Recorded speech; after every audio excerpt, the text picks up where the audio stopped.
501 रुपए की भेंट है राजेंद्र सिंह साक कनेगी के रहने वाले, और दान में 1 बोरी गेहूं दान करते हैं भंडारे के लिए। भगवान इनको दान से आगे बढ़ाता रहे। कहते भैया अन्नदान बहुत जरूरी होता है, जिसने अन्नदान नहीं किया है तो भागवत हमारी ये बताती है उसको अन्न खाने को नहीं मिल पाता है? इसलिए अन्नदान करना बहुत जरूरी होता है। रुपया तो सब दान कर देते हैं, थोड़ा बहुत अन्न भी दान होना चाहिए कथा में। बोलिए बांके बिहारी लाल की। आए आज भगवान की वही भगवान विष्णु के कानों में देवताओं की आवाज पहुंची है। देवताओं के पृथ्वी की आवाज को सुनकर गंभीर आकाशवाणी हुई कि हे मुनि वृंदो, हे मुनि वृंदो, हे देवगणो, और रो कर हमें रुलाओ ना। हे वसुंधरे निश्चिंत करो, और अब ज्यादा व्यथा सुनाओ ना। मैंने तुम्हारी आवाज को सुन लिया है। क्यों? मैं 4 अंशों से त्रिशूल वंश में अवतार लेने वाला हूं, क्योंकि मैंने कश्यप ऋषि और दिति को पहले ही वरदान दे दिया है। क्योंकि कश्यप ऋषि ने और दिति ने घनघोर तपस्या मेरी की है, उनको पहले ही वरदान दे चुका हूं।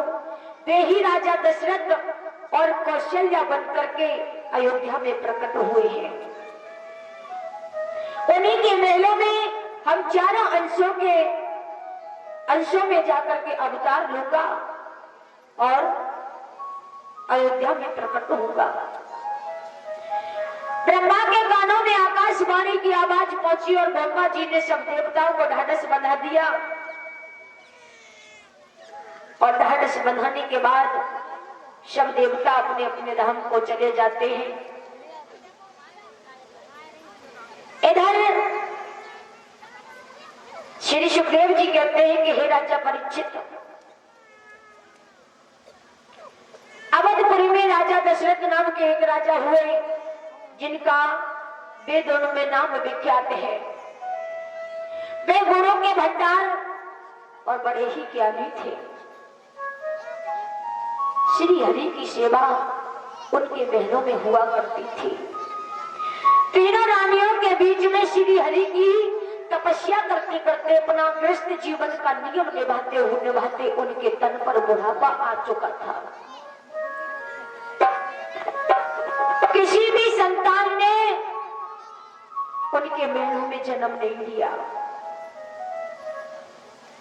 आज भी वही हाल है इस संसार का कि जहां धन और दौलत की कमी नहीं होती, वहां संतान की कमी होती है, और जहां संतान की कमी है नहीं है, वहां धन और दौलत की कमी है।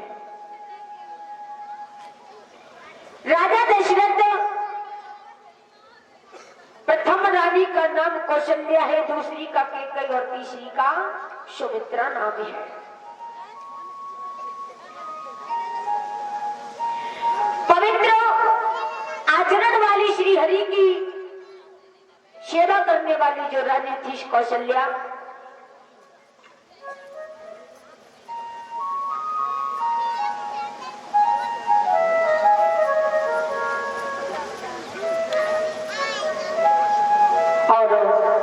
ये 50 रुपए की भेंट हमारा छोटा भैया रजित भेंट में दे रहा है।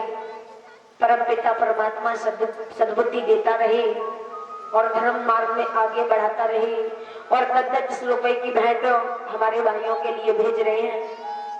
भगवान उनको सुख शांति देते रहे। बोलिए बांके बिहारी लाल की। इधर राजा दशरथ को बड़ी चिंता हुई है कि उन्होंने एक बार अपने हाथों में दर्पण लिया। दर्पण माने क्या होता है मेरी माता बहनों?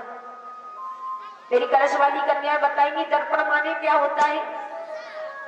शीशा।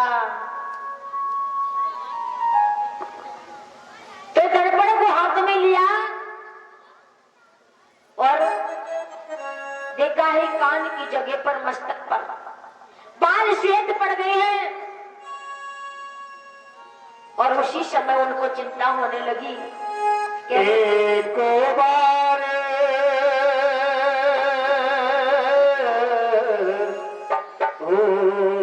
पत मन माने भैया गिला